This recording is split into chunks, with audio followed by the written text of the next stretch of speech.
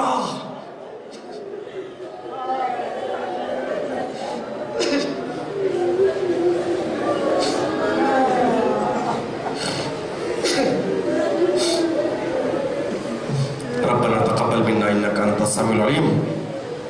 پروردگارہ جہاں جہاں شیعہ نے حیدر کرام آباد ان کی جان مال عزت آبرو اور ناموس کی حفاظت فرما. مالک کوئی غم نہ دے سوائے غم حسین کے. بار بار ہمیں حج و زیارت سے مشرف فرما. پروردگارہ جو قافلے زیارتوں کے لیے نکل چکے ہیں ان کی حفاظت فرما. پروردگارہ ہم کو راہ اہل بیت پر چلتے رہنے کی توفیق عطا فرما. جو مکتب تشیع اور روضات مطہرہ کی حفاظت کر رہے ہیں ان کی حفاظت فرما. پروردگارہ ہمارے علماء اعلام مراج تقلید کی حفاظت فرما. پروردگارہ شر اشرار کو انہی کی جانب لوٹا دے. پروردگارہ امام کے ظہور میں تعجیل فرما. پروردگارہ شب جمعہ ہے ہم کو ان کے ناصروں میں شمار فرما. مالک شب جمعہ ہے ہماری گناہوں کو بخش دے. ہمارے نام اعمال میں اگر خطائیں ہیں تو ہمیں معاف فرما. پروردگارہ ہمارے مرحومین کی مغفرت فرما. پروردگارہ جو بیمار ہے ان کو شفائے کامل و عاجل عطا فرما. بالخصوص ہمارے مرزا بھائی کی جو نواسی بیمار ہے حرہ، پروردگار بحق پہ جناب سکینہ بحق پہ اہل بیت اس بچی کو جلد سے جلد شفا عطا فرما. ایک مرتبہ سورہ حمد 3 مرتبہ سورہ اخلاص کی تلاوت فرما کر سید زاہد علی ابن گلاب علی مہر النساء بنت شاکر علی مرحوم کی روح کو اور تمام مومنین و مومنات کی ارواح